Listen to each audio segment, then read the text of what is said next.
Welcome back to another episode of The Voice.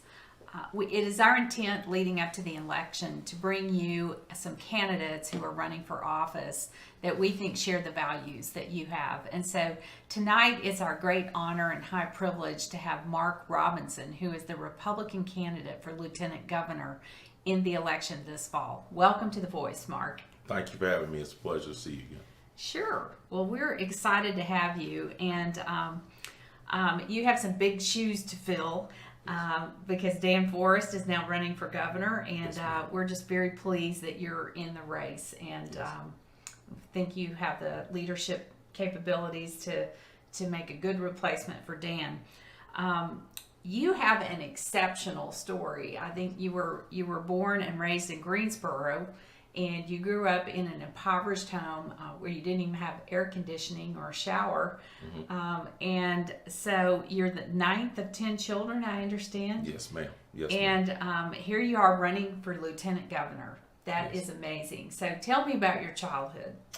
Well, I tell people all the time, from somebody looking from the outside in, they will probably think, wow, that's a pretty terrible situation to be in. But when I think about my childhood, despite some of the bad things that I saw, I had a wonderful childhood. We were very poor, did not have a lot of things that a lot of the folks had. We didn't have a car really when I was coming up.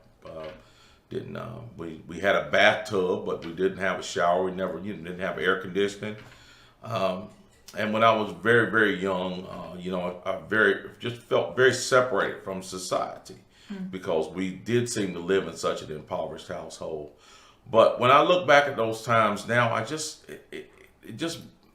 really smile because I did have a very wonderful childhood.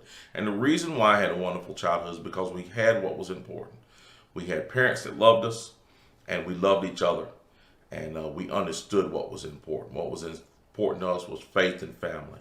All the things that folks look at that seem to make people look successful, we realized those things weren't important. What's really important is faith and family, and we had that in bunches. So that's great. Well, I've read that you credit your mother with the man that you are today. And what was it about your mother that makes you credit her with who you are today? My mother, and I tell this story all the time, and she used to relay this story to us all the time. My mother never worked outside the home when we were young. My father wouldn't allow it. When he passed away, I was very afraid. I didn't know what was going to happen because he was gone. I thought our source of supply was leaving. I didn't know we were going to end up homeless or what. But my mother tells a story that a friend of hers, well-meaning friend, came to her and talked to her and explained to her that now that her husband had passed away and she still had 5 children in her home, that she wouldn't have to do anything. She could sit back and allow welfare to take care of her. She could, get checks for this, that, and the other. And as my mother said, when this lady left, she said that's not what she intended to do. My mother wanted to work. She wanted to earn her own. And so being in her middle 40s, having about a 5th grade education, there weren't many things she could do. But she took what she could get, which was being a custodian. She became a custodian for at NCA&T State University. And she worked that job for nearly 30 years to take care of us. And when I say she took care of us, my mom did a fantastic job of taking care of us. All those things that we didn't have before, an automobile, a telephone, color television, a new home, she bought us all those things. She made all of those things happen on a custodian salary. And she really set that standard in my life of saying that, nothing is better than working and earning a living for yourself. When my son was born, I knew that, there wasn't a thing where I could sit around and wait anymore. Couldn't look around anymore. I had to get serious about making a living. Mm-hmm. And there's nothing like children to wake people up. That's exactly right. When I saw my son be born, I said, this is it. This is on me now. I have a wife, I have a son, and I have to make a way for them. And so I went into furniture manufacturing thanks to a member of the family. I was able to get in with a very good firm in Asheboro. And that started my career in furniture manufacturing, which most of my working career as a civilian, that's what I did. Greensboro is right in the center of the furniture Yes. industry in North Carolina. Yes. And I know that NAFTA and CAFTA have helped to kill that industry here I in the felt state. that twice. Yeah, I felt it twice. I'm sure you did. I did, yes. So you were propelled into the national spotlight Yes, 2 ma'am. years ago when you delivered this remarkable speech to the Greensboro City Council when they were debating a new ordinance on gun control. So let's take a look back at the speech and a clip of the speech together. Is when are you all going to start standing up for the majority? And here's who the majority is. I'm the majority. I'm a law-abiding citizen who's never shot anybody, never committed a serious crime, never committed a felony. I've never done anything like that. But it seems like every time we have one of these shootings, nobody wants to put the blame where it goes, which is at the shooter's feet. You want to put it at my feet. You want to turn around and restrict my right, constitutional right that's spelled out in black and white. You want to restrict my right to buy a firearm and protect myself from some of the very people you're talking about in here tonight. It's ridiculous. I don't think Rod Serling could come up with a better script. It does not make any sense. The law-abiding citizens of this community and many communities around this country, we're the first ones taxed and the last ones considered and the first ones punished when things like this happens, because our rights are the ones that are being taken away. That's the reason why I came down here today. Gun show or no gun show, NRA or no NRA. I'm here to stand up for the law-abiding citizens of this community, because I'm going to tell you that what's going to happen. You can take the guns away from us all you want to. You all write a law, I follow the law, I'll bring my guns down here, I'll turn them in. But here's what's going to happen. The Crips and the Bloods on the other side of town, they're not going to turn their guns in. They're going to hold on to them. And what's going to happen when you have to send the police down there to go take them? The police can barely enforce the law as it is. As what I see, we demonize the police, criminalize and vilify the police, and we make the criminals into victims. And we're talking about restricting guns? How are you going to do that? How are you going to do that when the police department's already hamstrung? You're not going to be able to go down here and take these guns from these criminals. So the criminals are going to hold on to their guns. They're still going to have them. They're still going to break in my house, and they're still going to shoot me with them. And guess who's going to be the one that suffers? It's going to be me. Well, I'm here to tell you tonight, it is not going to happen without a fight. And when I say fight, I don't mean shots fired. I don't mean fist thrown. I mean I'm going to come down here to this city council and raise hell just like these loonies from the left do until you listen to the majority of the people in this city. And I am the majority. The majority of the people in this city are law-abiding. Now, Mark, at that time, I understand you didn't own a gun and Right. you weren't involved in politics. So what inspired you to be an advocate for the Second Amendment? Well, I did not own a firearm at that time. I was actively seeking to purchase a firearm, an AR-15 specifically. I was not involved personally in politics, but I have been politically aware and somewhat politically active since the early 90s. Most of my political activity, or I'm not going to say most, all of my political activity then was being done on social media because, quite frankly, that's all I had time for. I mean, I was working full-time and going to school full-time and, full-time father and husband. So, I had very little time to devote to anything else. So most of my activity was done on social media. But what made me really passionate about the Second Amendment at that particular time were some of the things that I saw going on with some of the movements, the March for Our Lives, and some of these folks talking about getting rid of the Second Amendment. And I looked at it and I thought, it's as if people have forgotten how important it is to have the Second Amendment and why our citizen arsenal is so important. And so I was posting a lot of things on social media about it. I joined the NRA, and I was really pushing the agenda, saying how important it is to hold on to these rights. Well, When this meeting came up, that's why I went, because I'd been doing so much of this. I said, I got to go to this meeting and stand up. it's happening for in these my guys. city. And That's right, it's happening in my city, so I got to Yeah. stand up. Well, that speech you gave was incredible, and Yes, it ma'am. went viral on the internet. And I think because of it, you've been speaking all over the country about the Second Amendment and Yes, our ma'am. rights under Yes, the ma'am. Constitution. which is great. You've Yes. been a great advocate. So let me ask you this. Why did you decide to run for lieutenant governor? Well, I think the number one reason why I decided to run for lieutenant governor is this. We're seeing the rise over many decades of what I call a political class. A group of people who have decided that they are the ones who should hold these positions and that ordinary citizens should listen to them and allow them to be their leaders. And that is not how the founders intended it to be. I tell people all the time, I am as ordinary as they come. I am a father and a husband and a grandfather and just a guy who was a factory worker who went down to city hall and made a speech.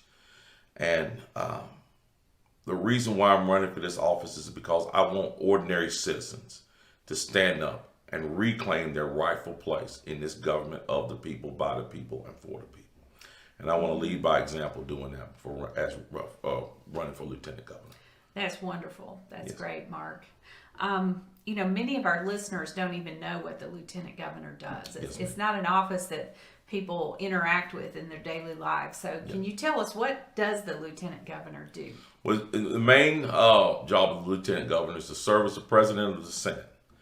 The reason why that's going to be so crucial is because should there become a tie in the Senate, 25-25, the lieutenant governor casts the deciding vote. And that is very important for the people of North Carolina to understand that we need a strong, principled conservative to be able to cast that vote to keep North Carolina on the track that it's on and has been on since 2010.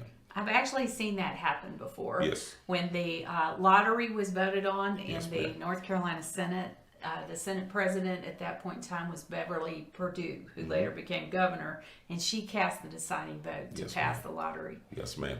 Yeah, so it is an important It's very task. important. But what else does the lieutenant governor do? Well, I won't go into all the tasks, but the second main task is to sit on the State Board of Education.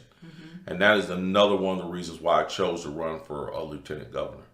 I think one of the greatest tasks that conservatives need to undertake in this nation, not just in this state, but in this nation, is wrestling public education away from the leftists who have turned it into their own personal playground. Yes. And that is one of the things that I want to do as lieutenant governor, is to start that process right here in North Carolina of returning public education to being the once proud institution that it was, and to get it back to educating our children instead of indoctrinating our children.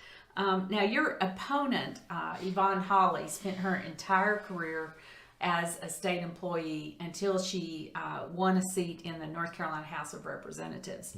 And I know that you're spending enormous amounts of time and gasoline driving around Yes, the ma'am. state and talking to people. And what are people telling you that they want in a lieutenant governor, Mark? And why are you the best candidate to give that to them? Well, the thing that they're telling me, not just in lieutenant governor, but in all elected officials, folks across the state and across the nation, they're tired of the same old politics and politicians. They want people who understand the issues of average, ordinary American and North Carolinian citizens. They want folks that understand things like how dreadful NAFTA was and how it affected people's lives, not just on a national level, but right down to the doorstep.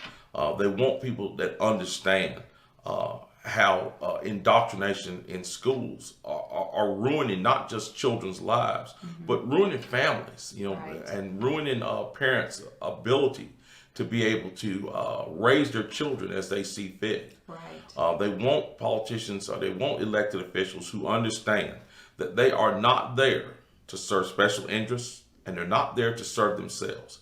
They're there to serve the people who elected them into office, and to keep their beliefs and what they want paramount. And like I said, they're tired of these standard politicians who give the same old standard lines all the time. Well, what a fresh voice you are, and I know that you'll work hard to make sure that the people's views are represented. Yes, ma'am. And becoming reelected isn't going to be the focus of your service in Right. office. Right. Yeah. So, What drew you? I mean, obviously, you're a black man running as a Yes. Republican. What drew you to the Republican Party over the Democrat Party? Okay, do you want that entire story? Because I can give you the entire story really I'm not quick. sure we have time for it, but you put in as much I'll as you give you the can. entire story really quick. I have a best friend. His name is Wayne Campbell. He's a black man. We've known each other since the fourth grade. Around 1993, 94, maybe somewhere around there. I was at my mother's house with him. We were visiting my mother. Rush Limbaugh came on television. I made a flippant comment, called Rush Limbaugh racist. My friend challenged me. He challenged me and he asked me why I called him a racist. And I told him because the people on TV said he's a racist. He reminded me that I had said one time that the people on television said that black people are thieves and don't take care of their children, and that was a lie.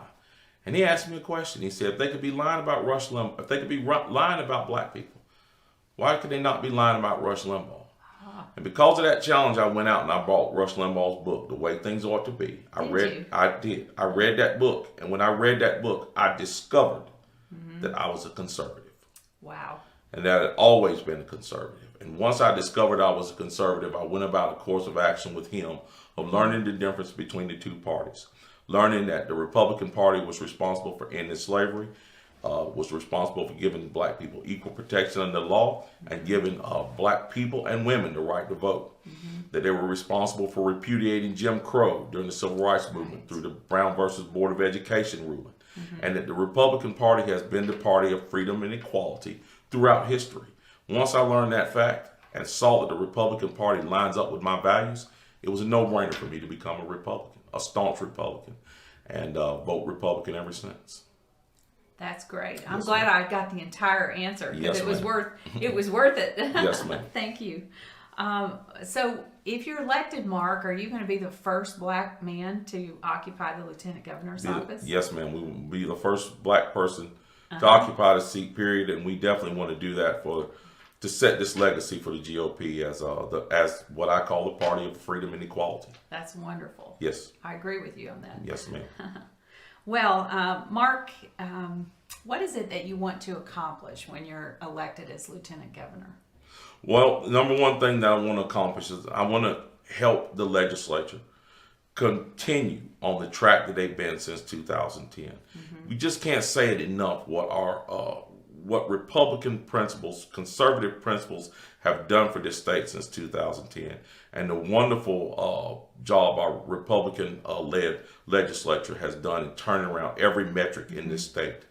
I want to help them continue that, and I want to continue to help build that in this state to make North Carolina great and continue to make her even greater.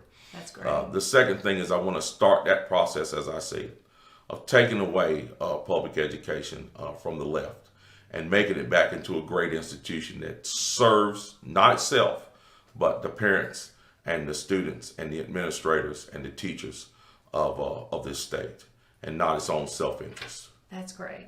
That's wonderful. And I'm sure that you want to continue in that legacy that Lieutenant Governor Dan Forest has Yes. led in those regards as well. Absolutely. Our economy in North Carolina has been struggling because Yes. of COVID-19. I mean, Yes. before the pandemic, it was humming. It's just done incredibly. But now it's struggling, and we have 854,000 people that have lost their jobs. And so when you're a lieutenant governor, what are you going to do to help bring business into this state and create new jobs? Again, we want to continue to do what the legislature has done since 2010 with our tax code and other things to help draw business in. But I think the main thing we need to focus on when it comes to this whole COVID issue, we need to turn over control to business owners and entrepreneurs and allow them to do the business that they can do. We know the government doesn't have the answers. Who has the answers are the people of North Carolina that own these small businesses, that own the large businesses, that know how to operate these businesses safely for their employees and their customers. We need to allow those folks to get back to business, get back to work, and do what they do. And I have full confidence that those folks are endowed with common sense and wisdom, and that they can do those things. And we need to take our thumb off of them and allow them to do what they do. And if we do that, I think we'll see our economy bounce back full steam. So, Mark, I know you're a strong advocate for the unborn, Yes. and you've even participated in Love Life prayer walks in Greensboro Yes. outside the abortion clinics. I believe you were actually present when the pastors were arrested Yes, earlier ma'am. this year. Yes. And here at the North Carolina Values Coalition, we advocate on the issues of life, family, and religious freedom, both in public policy and elections. So can you share your views on those issues and how you plan to advance those issues as Lieutenant Governor? Well, I like to tell everybody that one of the reasons I'm very passionate about this issue is we mentioned I'm number 9 of 10 children. You look back at the history of Planned Parenthood and who Planned Parenthood targeted Right. back in those days and even up to today. I was a candidate to be targeted by Planned Parenthood. One of those people that Margaret Sanger would have referred to as a human weed. Abortion flies in the face, and the premise of abortion flies in the face of the concept of America itself. One of my favorite quotes is by an old Irish soldier who fought in the Civil War. And he said his father had to be a servant to a landlord and to a lord and to a rich man back in Ireland. But he said the reason why he was fighting in the war was because in this nation, every man is his own king. And it's not about where you start, it's about where you can go. Wow. And that is a great quote. And that is the premise of why I am so vehemently opposed to abortion, other than the fact that it simply flies in the face of my Christian faith, is that it ends the promise of human life, and it ends the promise of what people can become in this great nation. And we have to keep that in mind. And fighting for the cause of life through ending abortion is one of the things it's actually the thing that I'm most passionate about, because I really believe that how we treat the unborn in this nation will be the deciding factor on how God continues to treat this nation. And so far he's richly blessed us, but I don't think it will continue if we continue to murder the unborn with impunity. So we've got to end abortion in this nation. I agree with you 100%, and Yes, that ma'am. was very eloquently stated. Thank you. Yes, ma'am. It was beautiful. Well, to talk about your opponent, Lewis Hawley. Yvonne Lewis Hawley has been endorsed by Equality NC, Planned Parenthood, Emily's List, Lillian's List. Those are all pro-abortion Yes, ma'am. PACs. The AFL-CIO, 2 anti-gun groups, and Barack Obama, as well as a number of other liberal groups. I mean, wow, she's just the who's who of left-wing liberals. Yeah. And her endorsements say a lot about her values. So, Mark, tell us who's endorsed you, and what do you think that says about your values? Well, here it is. When we talk about endorsements, I love having the endorsements of good, strong conservatives. But for me, my greatest endorsements are this. When I'm driving down the street and I have that Mark Robinson symbol in the back of my car, and someone pulls up beside me and blows their horn and gives me that thumbs up. That's voter. Or when I'm walking out of a store and someone stops me and says, "Are you Mark Robinson? Aren't you running for lieutenant governor? I voted for you in the primary. I'm voting for you in November." Or when I come down off the podium after giving a speech and somebody takes my hand and shakes my hand and they are speechless, they don't know what to say. That is the endorsement that I'm looking for. I'm looking for the endorsement of North Carolinians, and we're getting it all across this state. That's a Because great answer. we have Yeah. been embraced like you cannot believe, and we certainly appreciate it. I've seen it myself. Yes, ma'am. And it's my high honor tonight to announce that the North Carolina Values Coalition is endorsing Mark Robinson for Lieutenant Governor. And I think you can see for yourself why he has the qualifications and the passion and the integrity to make a great Lieutenant Governor. And we hope you win the election, Mark. Thank you. We certainly appreciate, and we appreciate that endorsement. That means a lot to us. It really does. Great, but I understand the highest endorsement is the endorsement of the people, and I Yes. think that was great answer. Yes. So how can people who are listening tonight, Mark, make a difference in your campaign, either by volunteering or donating or whatever it is you need help with? How can they reach you? They can reach me at markrobinson4nc.com. They can go there to read more about our campaign, find out what our campaign is doing, sign up to donate, sign up to volunteer, sign up to buy merchandise, and more than anything, spread the word about our campaign and about how important this election coming up in North Carolina is. One last question, and I was just thinking about this as I was driving over here to do this with you tonight, and we've just seen so much unrest in our country since the beginning of June when George Floyd was killed, and what a tragic death he suffered. And while we don't condone what the police officer did, we've seen so much backlash from it that has just destroyed our cities across America, including several cities here in North Carolina. What are your thoughts about what is going on in America, and what can people do to make a difference? Well, I think the major thing that we need to do, we need to remember who we are. We're Americans, and we need to remember how we operate. We operate under our Constitution, and that First Amendment of our Constitution provides for peaceful assembly. Now, that's different from what we're seeing now. And a lot of these folks that are out here now are being described as protesters. They are not protesters. Protesters get a permit, they gather, they carry signs, they chant slogans, and then when that's over, they go get politically active. They go out and sign up people to vote, they push their candidates, they do all those things that are associated with being politically active. That's a protest. When you stand up and you declare what you believe in, and then you put political action behind it. What we're seeing now is criminal activity. And we have got to stand firm for law and order and law enforcement in this nation. And because we are not standing firm for law and order and law enforcement in this nation, criminal elements who are hiding behind the guise of being protesters are emboldened, and they're destroying many of our major cities across this nation. And it's got to come to an end. And it's only going to come to an end if we put people in office who are willing to stand up and, number one, tell the truth, and number two, are willing to do what's necessary to stop this criminal activity. I'm grateful that you're willing to do that, Mark. Yes. Thank you. Well, thank you, Mark, for being with us tonight on The Voice, and I appreciate that you set aside time to do this. We wish you every success in your campaign for Lieutenant Governor. Yes, ma'am. Thank you for having me. We appreciate it. So his website, again, is markrobinson4nc.com. And I hope you will remember Mark Robinson when you go to vote this fall in the election for Lieutenant Governor. If you've enjoyed tonight's program, I hope you'll tune in next week for another episode of The Voice. And you can always go to our website, ncvalues.org, to see past episodes of The Voice. Thank you for joining us tonight. Good night.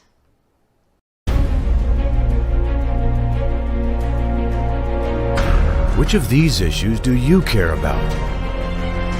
What if you could influence how they were legislated?